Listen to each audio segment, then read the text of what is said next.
Assalamualaikum warahmatullahi wabarakatuh. Perkenalkan, nama saya Nia Latifah dengan NIM 3242111001 dengan mata kuliah Pengantar Ilmu Sosiologi dan Antropologi. Di sini saya akan menjelaskan mengenai interaksi sosial.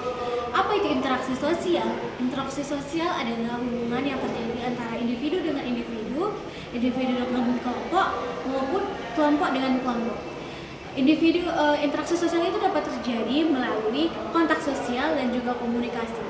Apa itu kontak sosial? Yaitu berupa hubungan yang terjadi antara individu dengan individu tadi maupun individu dengan kelompok tersebut ataupun kelompok tersebut dengan kelompok tersebut lagi. Dan juga sama seperti pengertian dari kontak sosial tadi, komunikasi juga dapat menjadi penyebab terjadinya interaksi sosial, yaitu adanya komunikasi di antara orang-orang ataupun kelompok tersebut. Yang ketiga adalah faktor terjadinya interaksi sosial. Faktor terjadinya interaksi sosial yang pertama adalah imitasi. Imitasi adalah peniruan atau proses menirukan seseorang ataupun individu ataupun sekelompok orang. Dan yang kedua adalah sugesti.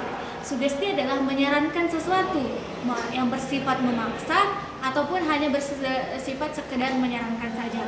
Yang ketiga adalah identifikasi, yaitu interaksi sosial adalah sebagai identitas suatu golongan ataupun merupakan identitas individu tersebut. Yang keempat adalah karena simpati.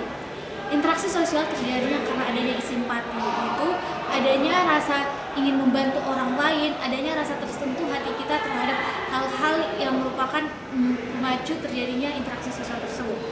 Yang keempat adalah bentuk-bentuk interaksi sosial. Bentuk-bentuk interaksi sosial ada dua, yaitu proses sosialisasi asosiatif dan proses sosialisasi disosiatif. Apa itu proses sosial asosiatif?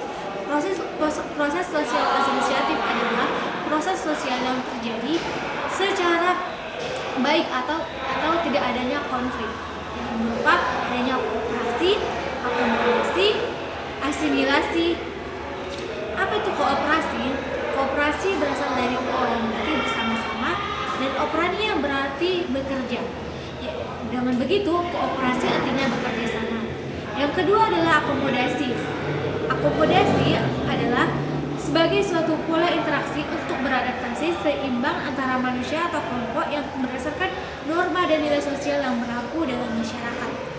Dan yang ketiga adalah asimilasi, yaitu peleburan suatu kebudayaan untuk menciptakan kebudayaan baru dalam hal yang positif. Dan yang jenis yang kedua adalah proses disosiatif tadi.